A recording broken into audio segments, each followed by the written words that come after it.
Sir, ಇವತ್ತು ರಂಗಭೂಮಿಗೆ ಯಾಕೆ ಯುವಕರು ಬರ್ತಾ ಇಲ್ಲ? ಸರ್ಕಾರ ದುಡ್ಡು ಕೊಟ್ಟರೂ ಸಹಿತ ಬರ್ತಾ ಇಲ್ಲ ಅನ್ನುವ ಪ್ರಶ್ನೆ ಅವನದಾಗಿತ್ತು. ಅಂದರೆ ಈಗ ರಂಗಾಯಣದಂತಹ ಕಂಪನಿಗಳಿಗೆ ಸರ್ಕಾರ ಅಲ್ಲಿ ಬರುವ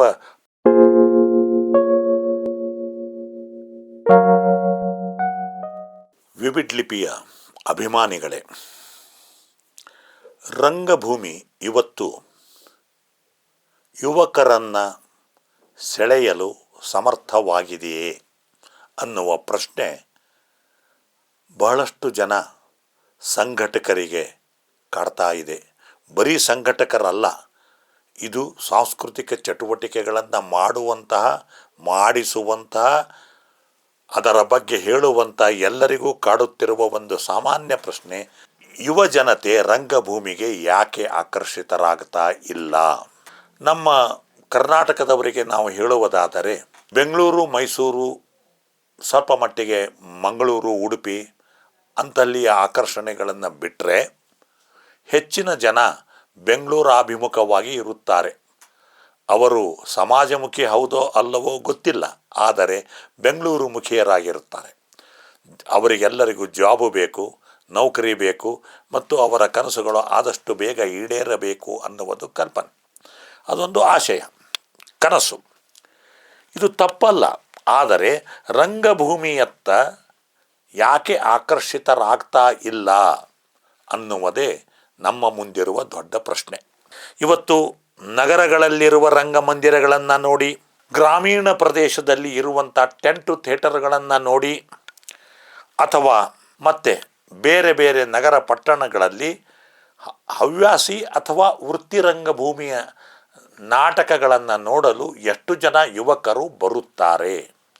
ಈಗ ಇನ್ನು ಕೆಲವೇ ದಿನಗಳಲ್ಲಿ ಇದು ಬನಶಂಕರಿಯ ಜಾತ್ರೆ ಸಮಯದಲ್ಲಿ ಸುಮಾರು 50-60 ವೃತ್ತಿ ಕಂಪನಿಗಳು ಬರುತ್ತವೆ. ಅಲ್ಲಿ ತಮ್ಮ ಇಡೀ ವರ್ಷಕ್ಕೆ ಆಗುವಷ್ಟು ಗಳಿಸಿಕೊಂಡು ಹೋಗುವಷ್ಟು ವೃತ್ತಿ ರಂಗಭೂಮಿಗಳು ಅಲ್ಲೇ ಕಂಪನಿಗಳು ಬರುತ್ತವೆ. ಎಲ್ಲರೂ ಒಂದೊಂದು ರೀತಿಯ ಅಭಿರುಚಿಯ ನಾಟಕಗಳನ್ನು ಮಾಡ್ತಾ ಕಂಪನಿಗಳು ಸಾಕಷ್ಟು ಲಾಭವನ್ನೂ ಗಳಿಸುತ್ತವೆ. ಅಷ್ಟೇ ಪ್ರಮಾಣದಲ್ಲಿ ಕೆಲವು ಹಾನಿಗಳನ್ನು ಮಾಡಿಕೊಳ್ಳಬಹುದು. ಆದರೆ ಲಾಭ ಹಾನಿಯ ಲೆಕ್ಕವನ್ನು ನಾನು ಇಲ್ಲಿ ಇಡ್ತಾ ಇಲ್ಲ. ಯಾಕೆ ರಂಗಭೂಮಿಗೆ ಪ್ರೇಕ್ಷಕರು ಬರ್ತಾ ಇಲ್ಲ?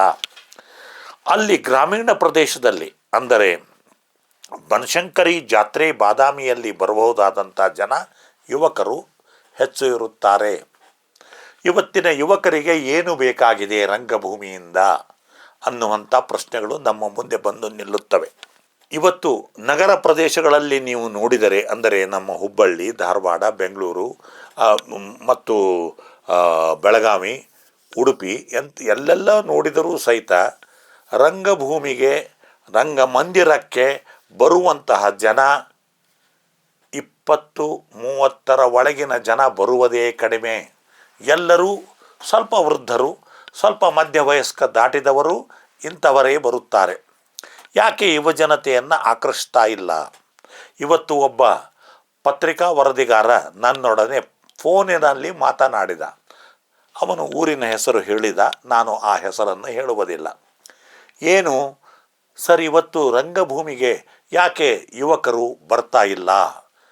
ಸರ್ಕಾರ ದುಡ್ಡು ಕೊಟ್ಟರೂ ಸಹಿತ ಬರ್ತಾ ಇಲ್ಲ ಅನ್ನುವ ಪ್ರಶ್ನೆ ಅವನದಾಗಿತ್ತು. ಅಂದರೆ ಈಗ ರಂಗಾಯಣದಂತಹ ಕಂಪನಿಗಳಿಗೆ ಸರ್ಕಾರ ಅಲ್ಲಿ ಪ್ರತಿ ವರ್ಷ ಬರುವ ಕಲಾವಿದರಿಗೆ ಏನೋ ಒಂದು ಸ್ಟೈಫಂಡೋ, ಒಂದು ಗೌರವಧನನೋ ಕೊಡ್ತದೆ. ನನ್ನ ಪ್ರಕಾರ ಹೀಗೆ ಕೊಡುವುದೇ ಒಂದು ರೀತಿಯಿಂದ ಅದು ಮೇಲೆ ಏಳಲಿಕ್ಕೆ ಕಾರಣವಾಗದೇ ಇರುವುದು. ಅಂದರೆ ಸರ್ಕಾರ ಈ ಸಂಸ್ಕೃತಿ ಇಲಾಖೆಯ ಮುಖಾಂತರ ಇಲ್ಲಿವರೆಗೆ ಯಾರೂ ಇಲಾಖೆ ಮುಖಾಂತರ ಅನುದಾನ ಕೊಡುವ ಪ್ರವೃತ್ತಿ ಈಗ ಆರಂಭವಾಗಿದೆ. ಈಗಂದರೂ ಒಂದು 10-15 ವರ್ಷಗಳಾದವು. ಇದಕ್ಕಿಂತ ಮುಂಚೆ ನಾಟಕಗಳು ಇದ್ದಿದ್ದಿಲ್ಲವೇ? ರಂಗಭೂಮಿಯ ಚಟುವಟಿಕೆಗಳು ಇದ್ದೇ ಇಲ್ಲವೇ? ಸರ್ಕಾರ ಏನೂ ಕೊಡಲಾರದಾಗೂ ಸಹಿತ ಬ್ರಿಟಿಷರ ಆಡಳಿತದಿಂದ ಹಿಡಿದು ನಮ್ಮ ಸರ್ಕಾರ ಬರುವ ತನಕ ಎಷ್ಟು ಪ್ರೋತ್ಸಾಹ ಸಿಗುತ್ತಿತ್ತು ಅಂತ ಕೇಳಿದರೆ ಇದು ಯಾರ್ಯಾರು ಇವತ್ತೂ ಸಹಿತ ಸಕ್ರಿಯವಾಗಿ ಕ್ರಿಯಾಶೀಲರಾಗಿ ಇದ್ದಾರೋ ಅವರಿಗೆ ಗೊತ್ತು. ಆದರೆ ಈಗ ಸರ್ಕಾರಗಳು ಹೆಚ್ಚು ಉದಾರವಾದ ಹೃದಯದಿಂದ ಅನುದಾನಗಳನ್ನು ಕೊಡಲಿಕ್ಕೆ ಆರಂಭ ಮಾಡಿದರು. ಸರ್ಕಾರ ಎಲ್ಲೆಲ್ಲಿ ಮೂಗು ತೂರಿಸುತ್ತದೆಯೋ ಅಲ್ಲಲ್ಲಿ ಎಲ್ಲ ರೀತಿಯ ವ್ಯವಹಾರಗಳು ಆರಂಭವಾಗುತ್ತವೆ. ಆ ಕಾರಣಕ್ಕಾಗಿ ಅದರಲ್ಲಿಯೇ ಉಳಿಸಿಕೊಳ್ಳುವ ಪ್ರವೃತ್ತಿ, ಅದರಲ್ಲಿಯೇ ಜೀವನವನ್ನು ಮಾಡುವಂತಹ ಪ್ರವೃತ್ತಿ ಇವೆಲ್ಲವೂ ಹೆಚ್ಚಾದಾಗ ಹವ್ಯಾಸಿ ರಂಗಭೂಮಿಗೆ ಬಂದವರೇ ಒಂದಿಷ್ಟು ಅಥವಾ ವೃತ್ತಿ ರಂಗಭೂಮಿಗೆ ಒಂದು ಸರ್ಕಾರಿ ಕಾಯ್ದೆಯ ಪ್ರಕಾರ ನೋಂದಾಯಿತವಾಗಿರಬೇಕು. ಅದಕ್ಕೆ ಒಂದು 3 ವರ್ಷಗಳ ವರದಿ ಅಥವಾ ಒಂದು ಲೆಕ್ಕಪತ್ರದ ವ್ಯವಹಾರಗಳಿರಬೇಕು. ಆವಾಗ ಅದು ಎಲಿಜಿಬಲ್ ಆಗುತ್ತದೆ, ಅಂದರೆ ಯೋಗ್ಯ ಅರ್ಹತೆಯನ್ನು ಪಡೆಯುತ್ತದೆ. ಮತ್ತು ಒಂದು ವೇಳೆ ಸ್ಯಾಂಕ್ಷನ್ ಆದಂಥ ಹಣ ಬರಬೇಕಾದರೂ ಸಹಿತ ಅದಕ್ಕೆ ಅದರದೇ ಆದ ವಿಧಿವಿಧಾನಗಳಿವೆ. ಸರ್ಕಾರದ ವಿಧಿವಿಧಾನಗಳು ಅಂದರೇನು? ಅದಕ್ಕೆ ಪೇಪರಿನಲ್ಲಿ ಎಲ್ಲವೂ ಇದ್ದರೆ ಸಾಕು. ಅದನ್ನು ಪೇಪರಿನಲ್ಲಿ ಹಾಳೆಯಲ್ಲಿ ಏನೇನು ಬೇಕೋ ಎಲ್ಲ ಚೆಕ್ ಲಿಸ್ಟುಗಳು ಆಗುತ್ತವೆ. ಆದರೆ ಇದರ ಒಟ್ಟು ಪರಿಣಾಮ ಏನು ನೋಡಿದಾಗ ಎಲ್ಲೋ ಒಂದು ಕಡೆ ಅದು ಯುವಜನತೆಯನ್ನು ಸೆಳೆಯುವಲ್ಲಿ ವಿಫಲವಾಗಿದೆ. ನನ್ನ ಪ್ರಕಾರ ಯುವಜನತೆ ಬರಬೇಕು ಅಂತಂದರೆ ಕಾಲೇಜು ರಂಗಭೂಮಿ, ಹೈಸ್ಕೂಲು ರಂಗಭೂಮಿ ಇದು ಹೆಚ್ಚು ಬಲಶಾಲಿಗೊಳ್ಳಬೇಕು. ಅಂದರೆ ವಿದ್ಯಾರ್ಥಿಗಳ ಅವರು ಶಾಲೆಯಲ್ಲಿರಲಿ ಅಥವಾ ಕಾಲೇಜಿನಲ್ಲಿರಲಿ ವಿಶ್ವವಿದ್ಯಾನಿಲಯಗಳಲ್ಲಿರಲಿ ಅವರಿಗೆ ಪ್ರತಿಭೆಗೆ ಒಂದು ಪ್ರೋತ್ಸಾಹ ಸಿಗುತ್ತದೆ. ಅಲ್ಲಿ ಅವರು ಮಾಡ್ತಾ ಪ್ರಯೋಗಶೀಲತೆಯನ್ನು ಮಾಡ್ತಾ, ಅಂದರೆ ಹವ್ಯಾಸಿತನದ ಒಂದು ಚೌಕಟ್ಟಿನಲ್ಲಿ ಬಂದದ್ದು ಮುಂದೆ ವೃತ್ತಿಪರವಾಗಿ ಬದಲಾಗಬಹುದು. ಹಾಗೆ ಸಾಕಷ್ಟು ಜನ ಬರಲು ಸಾಧ್ಯ ಅಂತ ನನ್ನ ಅಭಿಪ್ರಾಯ. ಸ್ನೇಹಿತರೆ, ಇಲ್ಲಿ ಹೇಳುವುದಿಷ್ಟೇ, ಸರ್ಕಾರ ಕೊಡುವ ಪ್ರೋತ್ಸಾಹ ಧನಗಳು ದುರುಪಯೋಗವಾಗಬಾರದು. ಅವುಗಳನ್ನು ನೇರವಾಗಿ ಕಾಲೇಜುಗಳಿಗೆ ಕೊಟ್ಟರೆ, ರಂಗಮಂದಿರಗಳಿಗೆ ಕೊಟ್ಟರೆ ಎಷ್ಟೋ ಆಗಬಹುದು. ಯುವಜನತೆ ಬರಲು ಯಾವಾಗ ಸಾಧ್ಯ?